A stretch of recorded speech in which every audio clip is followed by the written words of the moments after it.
reconcile some of these. I don't think some of these can be reconciled, but think about what he said.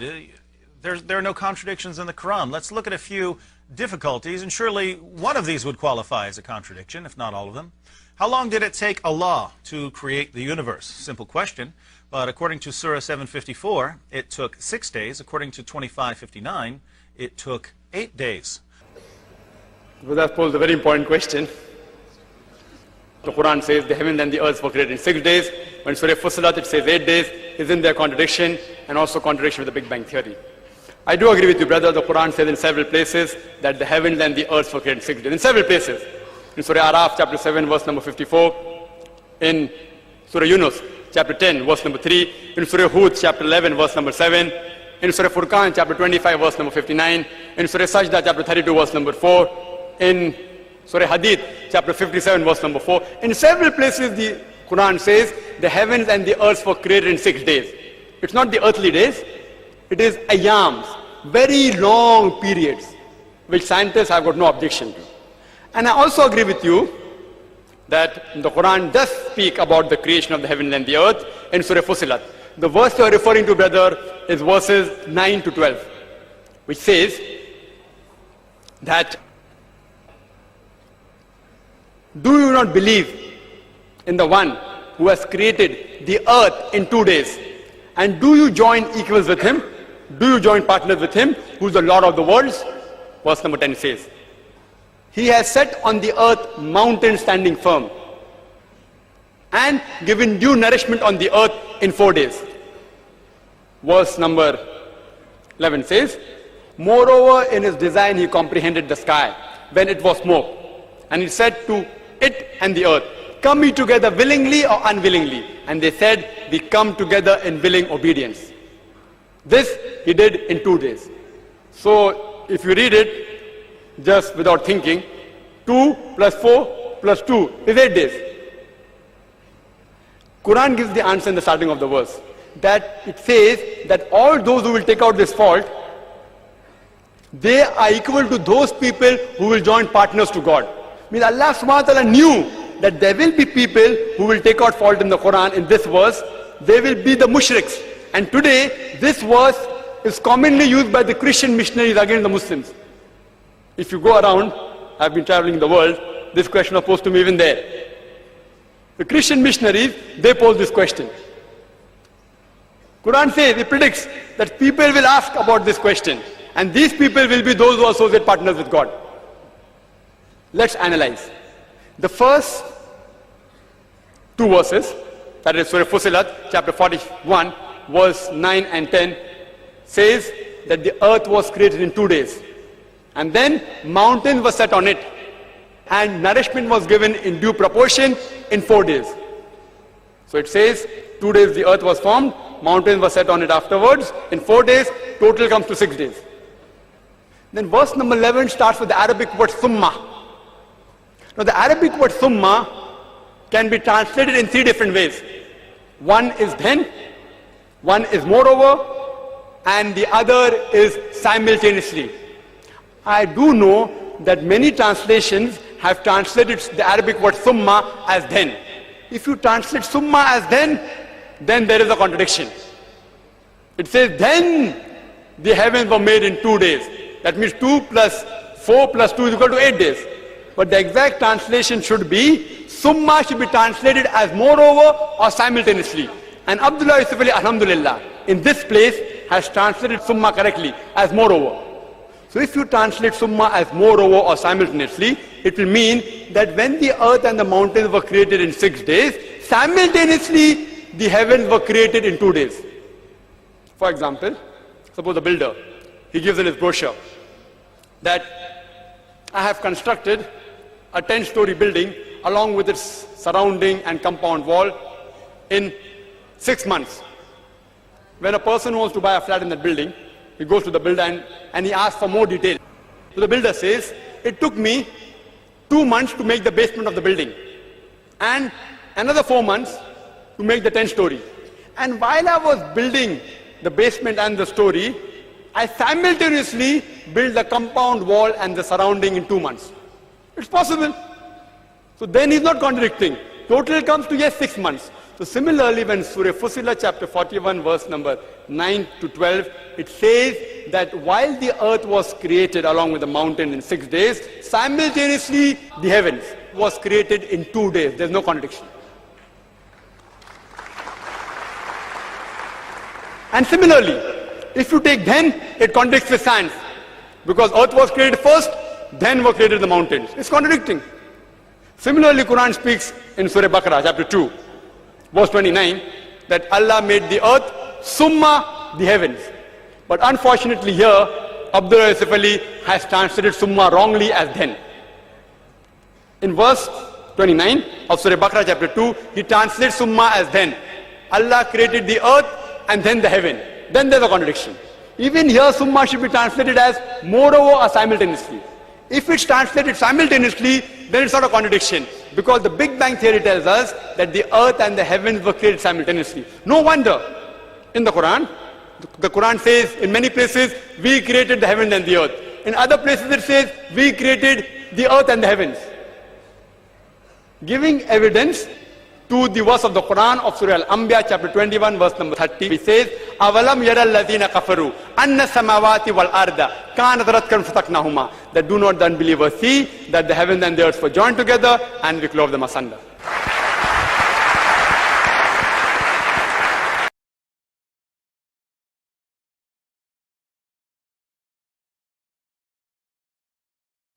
They're also less intelligent. In Surah 2, 282, the Quran discusses contracts, and we find that the testimony of a woman is worth half the testimony of a man.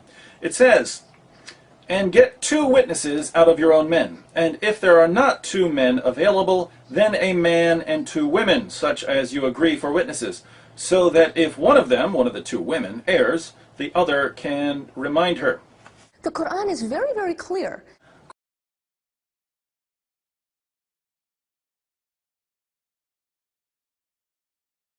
The brother asked a very important question, that why are 2 women witness equal to 1 witness in Islam? 2 women witnesses are not equal to 1 woman witness. 2 women witnesses are not equal to 1 man's witnesses in all the cases. Only in certain cases. There are at least 5 verses in the Quran which speak about the witnesses without specifying male or female.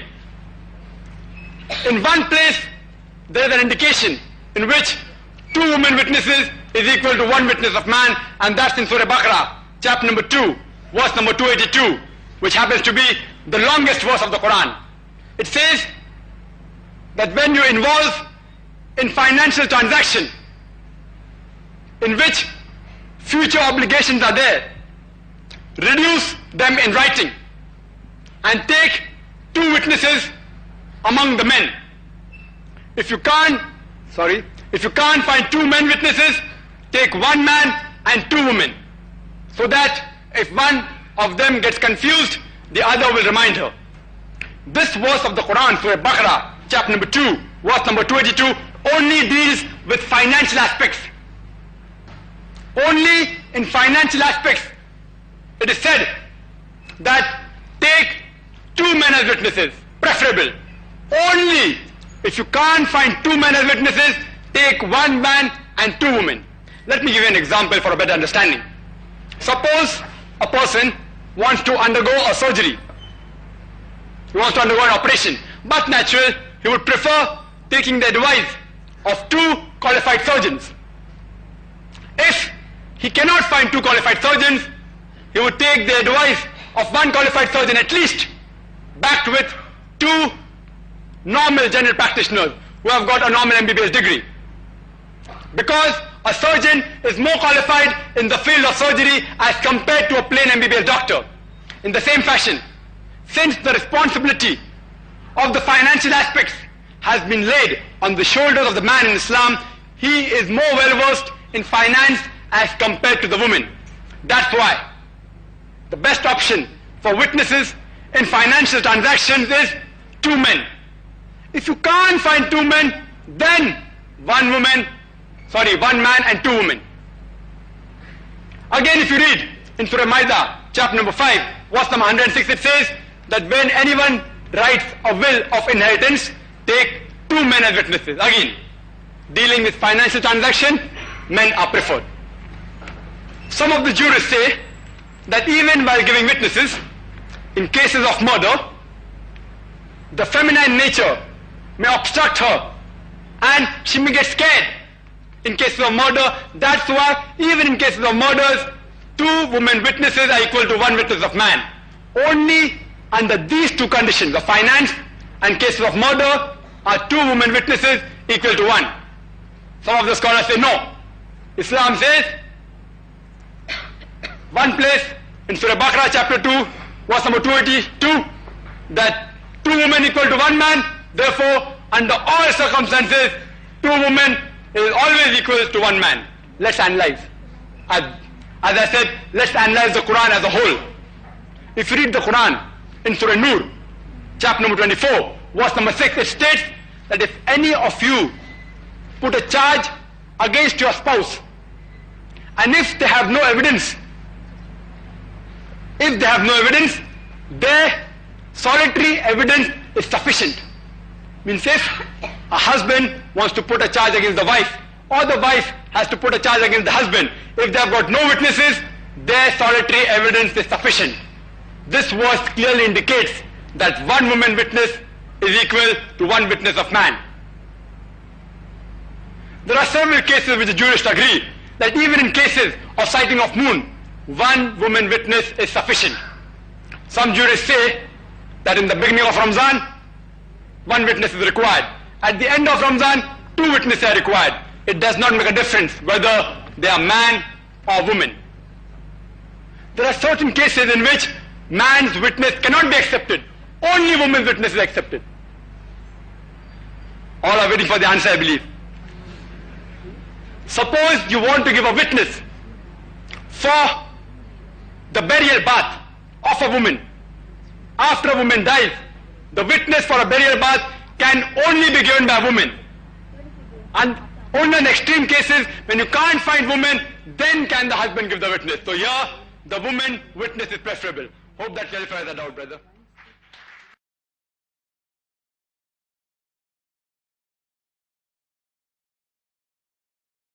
Islam. What is man created from? 1967 says that man started from nothing. 96, 1 through 2 says that man was created from a clot of blood. 2130 says that man was created from water. 16:4 says that man was created from a small seed. 15:26 says that man was created from clay. 359 says that man was created from dust. 1161 says that man was created from earth. The brother posed the question that one place the Holy Quran says that human beings have been created from sperm, which considered with modern science. The other place, human beings is created from dust. Can you prove it scientifically it's created from dust? And isn't there a contradiction? One place sperm, one place it says dust. The Holy Quran does say, as I mentioned in my talk, in Surah Qiyamah, chapter 75, verse number 37 to 39, it says that human beings have been created from sperm, which has been proved by science. The Holy Quran also says in Surah Hajj, chapter 22, verse number 5, that we have created the human beings from a quintessence of dust. Today science tells us that all the elements that are there in the human body, they are present in lesser or greater quantity in the soil, in the earth. So the statement that human beings have been created from earth is scientifically proven. That whatever components are there in the human body, the constituent, the elements, they are present in the earth, in the soil, in lesser or greater proportion. The second part of the question, isn't it a contradiction? One place the Quran says man is created from sperm, one says from dust. Is it a contradiction? See, a contradiction is 2 statements which are conflicting with each other, which cannot take place simultaneously. The Quran does not only say man has been created from sperm and the other place from dust. It also says in Surah Furqan, chapter 25, verse 54, that man has been created from water. You will tell me there are 3 contradictions. See, science has proven that man has been created from dust, as well as from sperm, as well as from water. If I tell you in one statement that to make a cup of tea, I require water. In the second statement I say, to make a cup of tea, I require tea leaves or tea powder. It's not a contradiction. I require both. If I want to make sweet tea, I add sugar to it. If I want to make panikam tea, I add less water and more milk. If I want to make Suleimani tea, I add only water.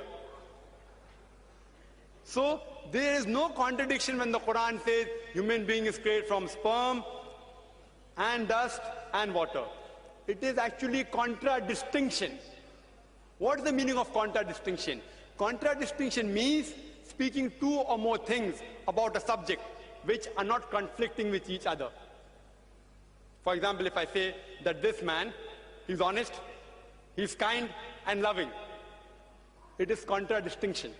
But if I say this man is always a liar and a truthful person, then it's contradiction, because both are opposing. If it's not opposing, it's called as contradistinction. Anas bin Malik said, the Prophet used to visit all his wives in a round during the day and night, and they were 11 in number. 4? What's that, 4? That's 11? And they were 11 in number, and he would go around with, this is talking about sex as well, as you'll see, going around having sex with all 11 wives in one night. I asked Anas, had the Prophet the strength for it, right? Wow, so this shows you what they're talking about, right? It's not talking about going around saying hi to women and so on. Had the Prophet the strength for it? Anas replied, we used to say that the Prophet was given the strength of 30 men. Wow, they're even boasting about it? Of 30 men. They're boasting about Muhammad's ability to go around having sex with multiple women in one day, when the Quran only allows him to have up to 4 wives, but Muhammad got a special revelation, ladies and gentlemen, Surah 33:50 of the Quran, which says that Muhammad, and only Muhammad, could have as many wives as he wanted, and he certainly took advantage of that. The brother asked the question that since Islam allows a maximum of 4 wives, how come Prophet Muhammad had 11 wives? I do agree with the brother that the Quran mentioned Surah Nisa, chapter number 4, verse number 3, that you can maximum have 4 wives. But there's another verse in Surah Azab, chapter number 33, verse number 52, which says that, O Prophet, you cannot marry more women. Neither can you exchange any other woman for the present one, even if the beauty attracts you, except what your right hand possesses.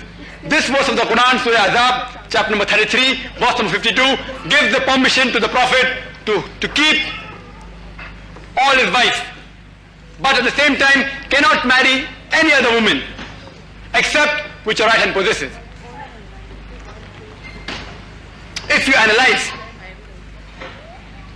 why Prophet Muhammad was not allowed to marry more wives, and besides that he could not neither divorce them, because there's one more verse in the Quran which says that as for the wife of the Prophet, whether they're divorced or whether they become widow, no person can marry them, because they're Ummul Mu'mineen, they are the mother of the believers.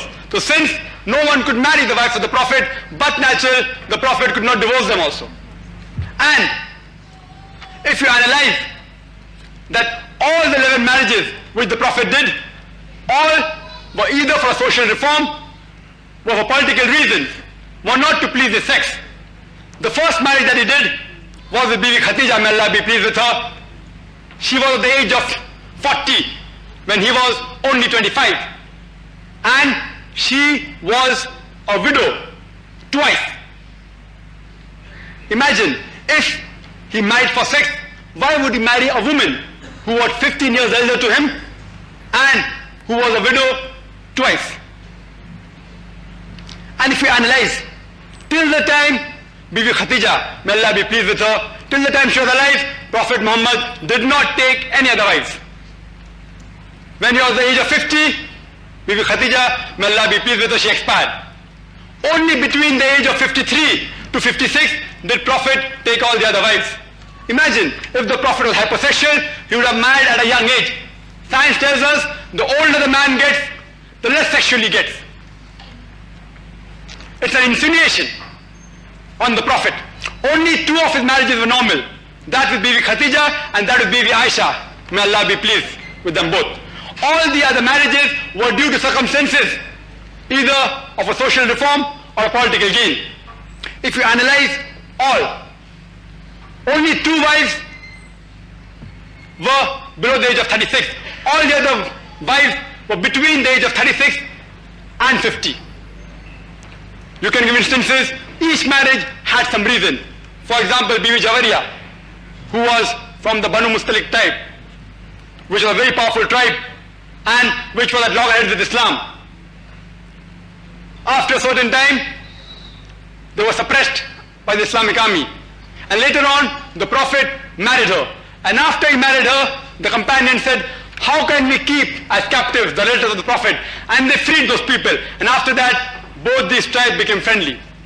There are examples when he married Bibi Maimunah, may Allah be pleased with her, who was the sister of the wife of the chief of the tribe of Najd, which killed 70 Muslim men of the Islamic deputation.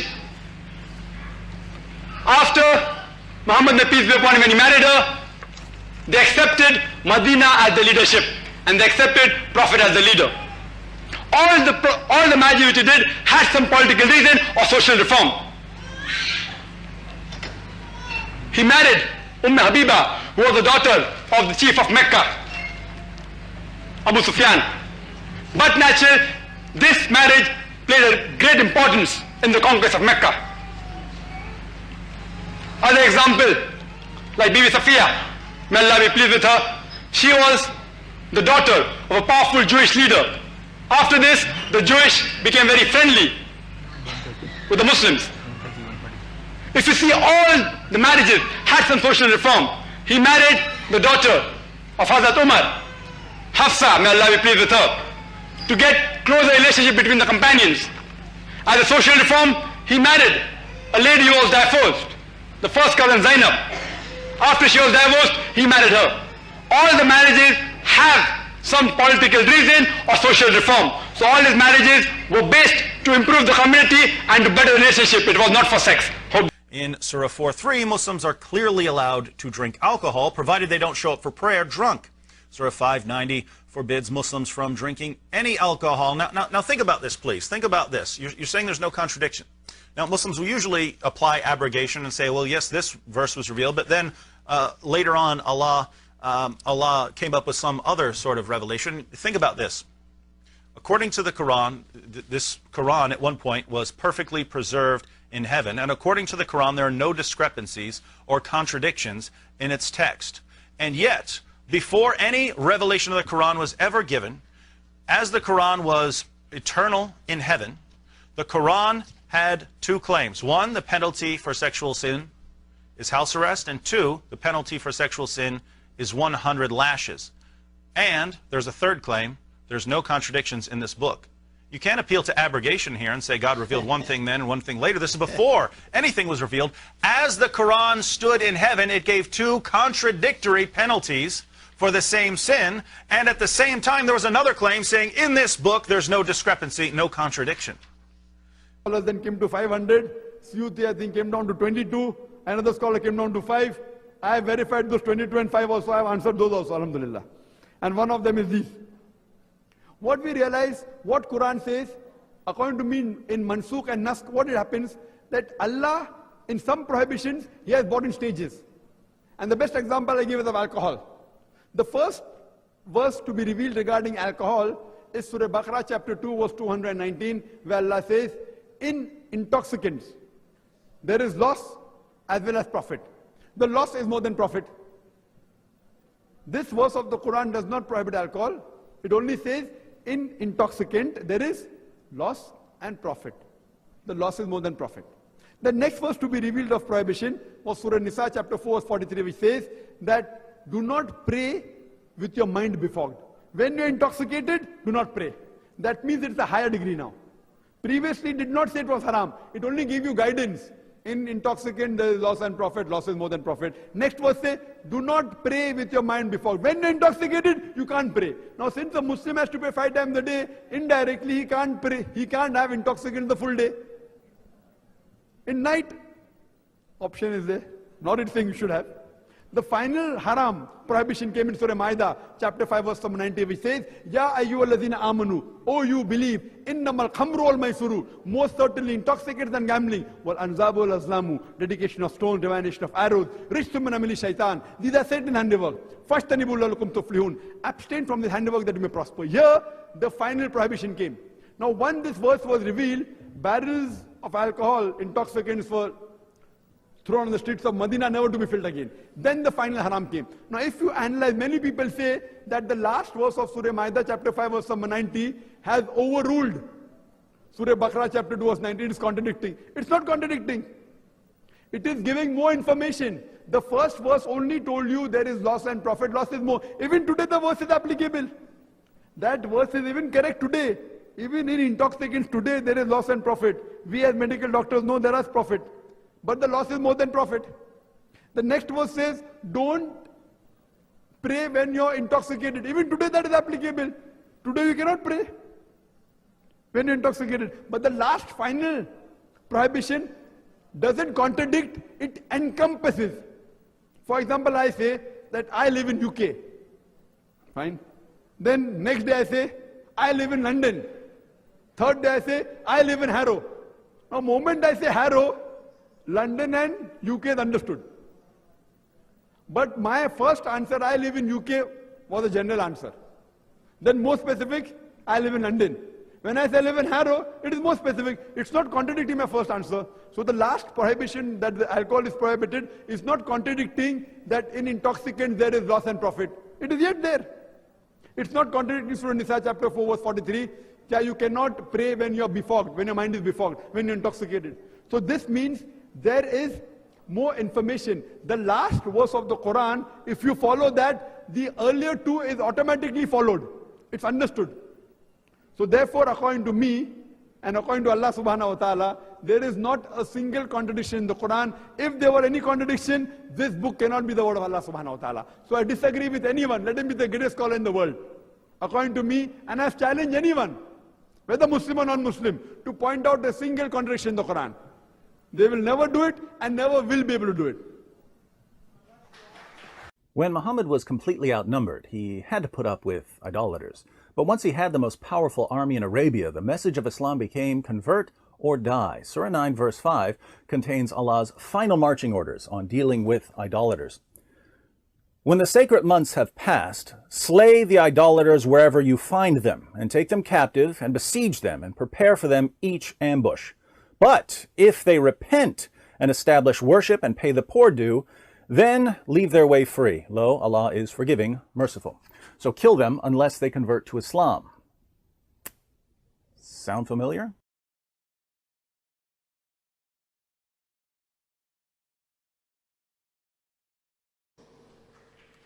The other strategy used by the media to malign Islam is they quote many verses of the Quran out of context. And one of the most common verses quoted by the critics of Islam is Surah Tawbah, chapter number 9, verse number 5, which says, wherever you find a kafir, you kill him. And if you open the Quran, that verse is there. The translation is there. Wherever you find a kafir, you kill him. But it is out of context.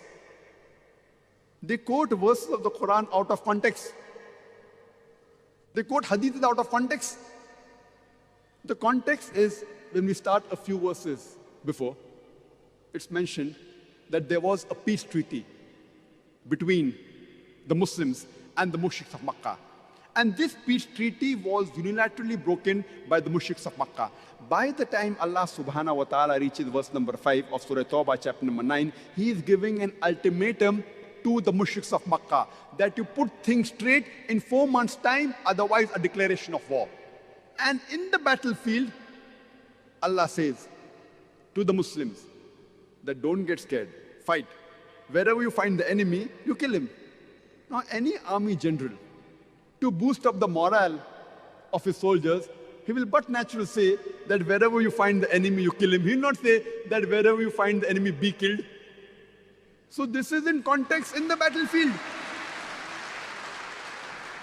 In the battlefield, Allah subhanahu wa ta'ala is telling, wherever you find the kafir, the enemy is attacking you, don't get scared, fight. And kill them wherever you find them. Imagine today, if there's a war going on between America and Vietnam, and the American president says, in the battlefield, he is boosting the morale of the American soldiers, or the Army General of America says that wherever you find a Vietnamese, you kill him. It's in context. But if I quote out of context and say today the American president is saying that wherever you find a Vietnamese, kill him, I will make him sound like a butcher. It is out of context. And throughout the world, either they put a full stop or they jump to the next verse. And Arun Shuri, who's one of the staunchest critics of India where I come from, he writes in his book, The World of Fatwas. After quoting verse number 5 of Surah Tawbah, he jumps on to verse number 7. You know why? Because verse number 6 has the reply to his problem. Verse number 6 of Surah Tawbah says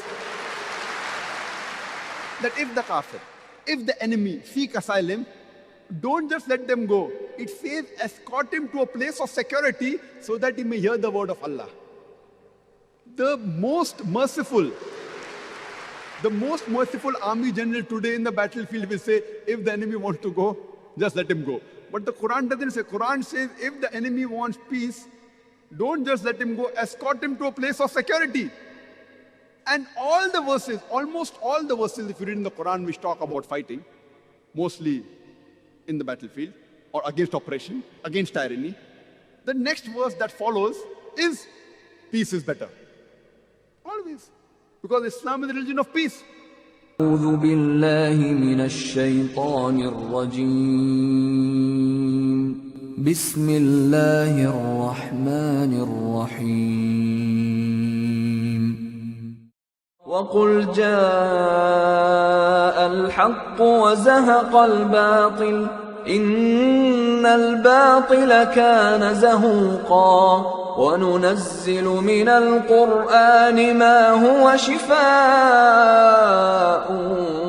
ورحمة للمؤمنين ولا يزيد الظالمين إلا خسارا وإذا أنعمنا على الإنسان أعرض ونأى بجانبه وإذا مسه الشر كان يئوسا قل كل يعمل على شاكلته فربكم أعلم بمن هو أهدى سبيلا ويسألونك عن الروح قل الروح من أمر ربي وما أوتيتم من العلم إلا قليلا ولئن شئنا لنذهبن بالذي أوحينا إليك ثم لا تجد لك به علينا وكيلا إلا رحمة من ربك إن فضله كان عليك كبيرا